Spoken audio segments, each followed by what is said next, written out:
नमस्कार मेरे प्यारे दोस्तों। आज बात करेंगे जाटों के बारे में। जाटों की ये 10 बातें सुनकर आप हैरान हो जाओगे। आपने जाट देखा ही नहीं होगा, सुना ही नहीं होगा कि ऐसा भी कोई होता है क्या। मैं शुरुआत करता हूँ एक केस स्टडी से। एक बार क्या हुआ कि जैसे दिल्ली में आप देखो, दिल्ली में या कहीं लखनऊ में अगर बेटे को गर्मी लग रही है तो बेटा कहेगा पापा एसी लगवा लो इस बार, तो पापा कहेंगे हाँ बेटा एसी लगवा लेते हैं। लेकिन हरियाणा के जाट के घर में अगर बेटा कहता है कि पापा गर्मी लग रही है एसी लगवा लो, तो बाबू बोलेगा हाँ रुक ले, तेरे सिर को गंजा कराता हूँ, मुझे बहुत एक गर्मी लग रही है ना, चल। तो ये एक एटीट्यूड, ये एक कला, ये एक अंदर का कल्चर है, वहाँ अलग ही माहौल है। एक बार क्या हुआ, एक हरियाणा का जाट मतलब मरने वाला था या लगभग मर चुका था, तो उसने अपनी संपत्ति 3 बेटों में बांट दी। 3 बेटों में बांटी तो उसके पास 19 घोड़े थे। वो कह के मरा था कि मेरे पहले बेटे को मेरी आधी संपत्ति दे देना, मेरे दूसरे बेटे को 1/5 हिस्सा मेरी संपत्ति का दे देना, और तीसरे बेटे को 1/4 हिस्सा मेरी संपत्ति का दे देना। लेकिन 19 घोड़ों को आधा कैसे किया जाए, 1/5 कैसे किया जाए, 1/4 कैसे किया जाए। तो केस दिल्ली दरबार में सम्राट बलवन के यहाँ पहुंचा। बलवन भी चकित रह गया कि इसका तो कोई सॉल्यूशन ही नहीं है, ये इसका क्या फैसला कैसे करे। तो उनका दरबारी कवि था अमीर खुसरो। अमीर खुसरो भी चकित था। तो अमीर खुसरो ने कहा कि सर हरियाणा के एक चौधरी हैं राम सहाय। राम सहाय को बुलाया गया तो राम सहाय सोनीपत से दिल्ली तुगड़ घोड़े पर पहुंचे। घोड़े का ही केस था। तो राम साहब पहुंच जाते हैं दिल्ली और दरबार में जाकर कहते हैं कि राजा, प्रजा और राजा का संबंध पिता और पुत्र का होता है, अर्थात आप मेरे पिता हुए और मैं आपका पुत्र हुआ, तो पुत्र की संपत्ति पर पिता का पूरा अधिकार होता है। तो मैं जिस घोड़े से आया हूं, मैं चाहता हूं कि उस घोड़े को मैं आपको दे दूं और आप उस घोड़े को इनको दे दें, जिससे इनके घोड़े 19 से 20 हो जाए। ठीक है, 20 घोड़े हो गए तो आधा हिस्सा 10 घोड़े बड़े बेटे को, 1/5 हिस्सा 4 हिस्सा 5 घोड़े मझले बेटे को, 1/5 हिस्सा 4 घोड़े छोटे बेटे को, अर्थात 10 घोड़े 5 घोड़े 4 घोड़े 19 घोड़ों से बंटवारा हो गया। 19 के 19 घोड़े उनके तीनों बेटों को मिल गए। बचा एक घोड़ा। बोला ये जो घोड़ा बचा है आप चाहो तो ये घोड़ा मुझे दे दो। राजा इंटेलिजेंसी को देखकर घबरा गया, यार ऐसे भी हो सकता है क्या, इतना बुद्धिमान कोई कैसे हो सकता है। तो तभी से अमीर खुसरो ने एक कहावत चली आ रही है जो कही थी कि अनपढ़ जाट पढ़ा जैसा, पढ़ा लिखा जाट खुदा जैसा। अगर जाट पढ़ जाए तो वो खुदा को ही फील कर सकता है। तो जाटों की ऐसे ही सिलसिलेवार कहानियां हम सुनते हैं। जाटों का सिलसिला कुछ ऐसा है, जब अंग्रेजों ने भारत में परेशानियां शुरू की, अंग्रेजों ने भारतीय जनता को परेशान करना शुरू किया, तो जाटों ने पहली बार अंग्रेजों के विरुद्ध बिगुल बजाया। और वो बिगुल ऐसा था कि अंग्रेजों की रूह कांप गई। अंग्रेजों ने जाटों की बहादुरी को देखकर 1803 में बंगाल में पहली जाट रेजिमेंट की स्थापना की, जो भारत की सबसे पुरानी रेजिमेंटों में से एक है। जाट लगभग 2% है, 2 से 3%, 4% पूरी भारत की जनसंख्या का पॉपुलेशन का जाट है। लेकिन भारत की सेना में 12% जाट है, और कहो तो 14% जाट है। भारत की सेना की जहां भी ज्यादा बड़ी दिक्कत होती है वहां जाट रेजिमेंट को भेजा जाता है। गोरखा, सिख, ये सब जाट ही हैं, लेकिन थोड़ा सा अंतर है। लेकिन हम जाट मेन जाटों की बात करते हैं। सिख और गोरखा और इनको मिलाकर तो बहुत बड़ी सेना में जाटों की मतलब भागीदारी है, बहादुर लोगों की भागीदारी है। एक बार क्या हुआ कि एक नवाब झज्जर के पास एक गांव है द्वाज करके, वहां से होकर निकल रहा था, जो जाटों का एरिया था हरियाणा में। तो एक हरियाणा की सुशील सुंदर सी एक अच्छी सी लड़की उसे नजर पड़ी।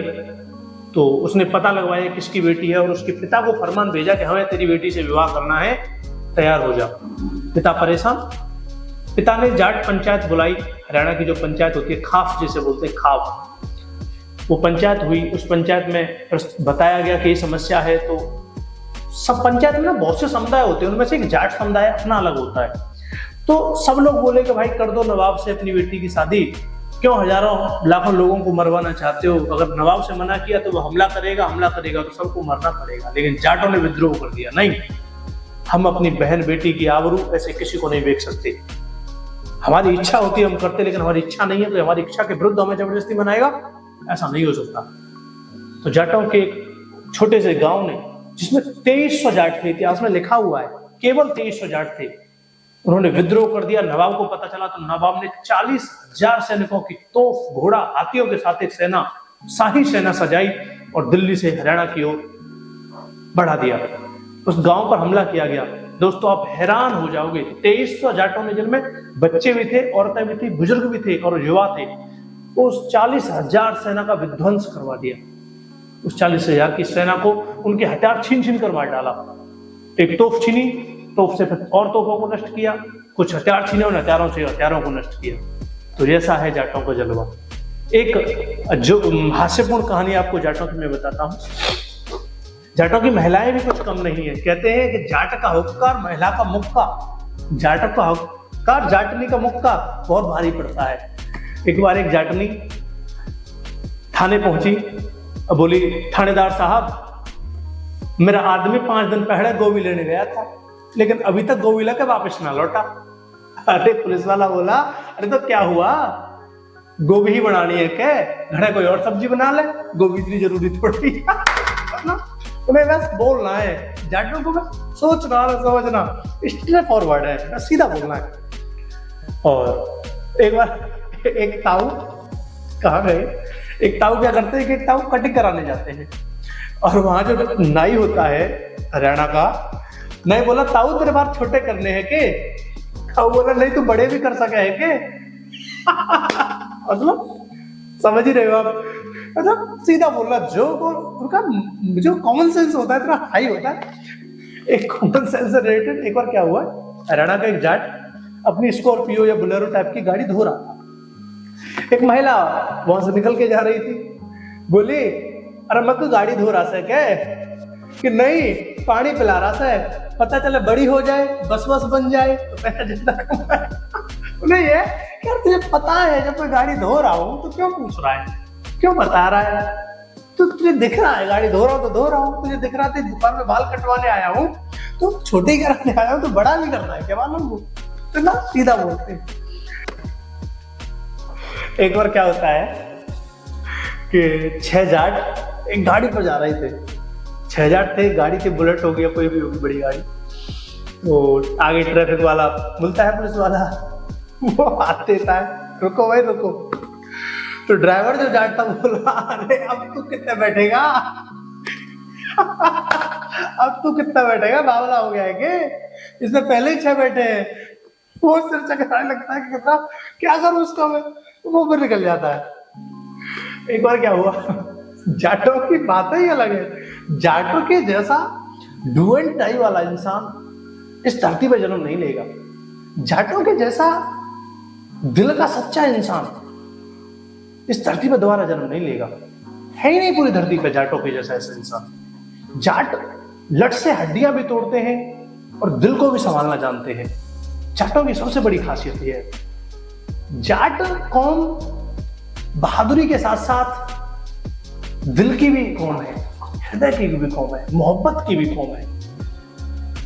जाटों की बराबर, जाटों के लड़कों की जैसी सच्ची मोहब्बत नहीं निभा पाते लोग। जाटों के पास धोखा देने के लिए कोई है, कुछ है ही नहीं। एक बार क्या हुआ कि एक लखनऊ के लोग होते हैं ना, वो थोड़े मीठे बोलने वाले होते हैं। लखनऊ नवाबों की नगरी कही जाती है, हमारा उत्तर प्रदेश की राजधानी। तो एक लखनवी लोग आदमी हरियाणा पहुंचा, तो उसे कहीं पहुंचना था, तो लोग सामान से परिचय पूछते, कहाँ सर वहां जाना है? तो लखनवी बोला कि एक्सक्यूज मी, माफ कीजिएगा, क्या मैं आपको तकलीफ दे सकता हूं? इतना बोला ही था। जाट बोला, घड़ा दे के देख, तेरे खानदान को न मिटा दूं तो कहना, तू तकलीफ दे के देख मने। वो भाग गया वहां से।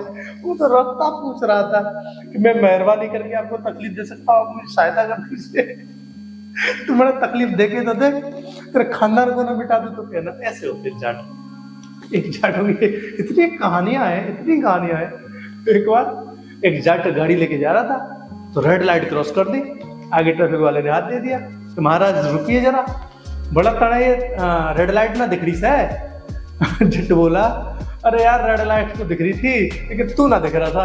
क्या मैं रेड लाइट से उन्होंने तू ना दिखा? तो क्यों क्रॉस करते?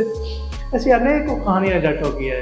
जाट कौम सिर्फ बदनाम है मार दाड़ के लिए, उनकी जो भाषा है ना उसको आप गहराई से समझिए। वो बहुत ही स्ट्रेट फॉरवर्ड वाली भाषा है, सीधा बोलना, एक बात में बोलना। तुम बोलोगे मैं समझ नहीं पाया, I don't understand what are you saying. Hindi में बोलोगे मैं समझा नहीं आप क्या कह रहे हो। लेकिन जट बोलेगा, हरियाणवी में जट बोलेगा है, आप तुरंत समझ जाओगे कि इसकी समझ नहीं आया। बहुत छोटी भाषा में बात करता है, बहुत कम शब्दों में अपनी बात को कहता है, सीधे बोलता है। तो लोगों के साथ जैसे तुम्हें कहीं जाना है घूमने, तो अपने दोस्त से कहोगे, वो कहेगा मेरी बुआ की लड़की बीमार है, मेरा मामा का चाचा का लड़का बीमार है, ये बीमार है, वो बीमार है, फिर सिर दर्द नहीं। जट बोलेगा भाई मैं ना जाने का, मेरे से बहुत काम है, सीधी बात करेगा। ये है जट, जो सीधी बातें करता है, दिल से रिश्ता निभाता है, दिमाग से नहीं। वो होता है जाट, जिसके पास हृदय से रिश्ते निभाता है और दिमाग से दुश्मनी निभाता है। सुषमा स्वराज, मानसी झिल्लर, कल्पना चावला, मन भाकर, अनेक जाटनियां भी पूरे भारत में, पूरी दुनिया में अपने परचम लहरा रही हैं। अनेकों जाट लड़कियां एथलेटिक्स में, स्पोर्ट्स में अपना परचम लहरा रही हैं। भारत में जितने गोल्ड मेडल लाते हैं उनमें से लगभग 60% गोल्ड मेडल जाट लाते हैं। जाटों की बात ही अलग है। सादा खाना, सादा बोलना, काम निराले करना, कर्तव्य निराले दिखाना, ऐसा है जाटों का इतिहास। दुनिया में 1 करोड़ से ज्यादा जाट है। उन जाटों की यश गाथाएं, उन जाटों की महत्वता को दुनिया को जानना ही चाहिए, समझना ही चाहिए और पढ़ना ही चाहिए। इसलिए मेरी एक कोशिश है कि जाटों के बारे में आप लोग अच्छी बातें भी सुने। यही ना हो कि जाट सिर्फ मूंछ के नाम पर अकड़ने वाले नहीं होते। जाट सिर्फ, कभी भी आप पूरे उसमें देख सकते हो कि जाटों ने कहीं किसी का शोषण नहीं किया। जाट सेल्फ रेस्पेक्ट के साथ जीते हैं, जाट स्वाभिमान के साथ जीते हैं। कोई भी जाट कभी दूसरे के लिए हानि नहीं पहुंचाता। संसार में, पूरे इतिहास में आप पढ़ सकते हो, जाट कौम ही ऐसी कौम है जो हमेशा दीन दुखियों की, गरीबों की, बेचारों की, बेसहारों की, स्त्रियों के सम्मान में सबसे आगे पहले आती है। एकमात्र जाट कौम आपस में लड़ लेते हैं किसी और की सहायता करने के लिए। ऐसे होते हैं जाट, आपस में लड़ लेते हैं।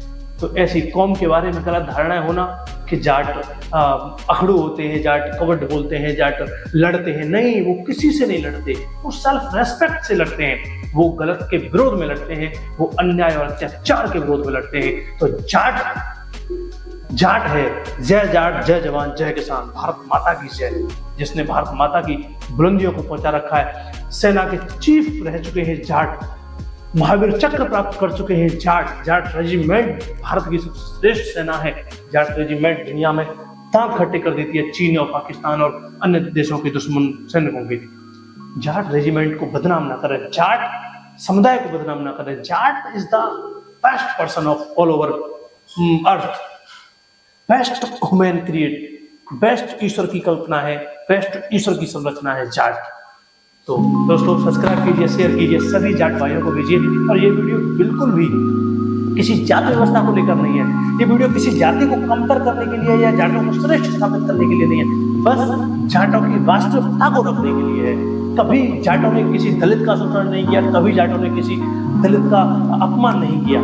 तो ये जाति व्यवस्था वाली वीडियो नहीं है, ये जाटों को बढ़ा चढ़ाकर कहने वाली वीडियो नहीं है, वास्तविकता को दिखाने वाली वीडियो है। हंसी मजाक से आगे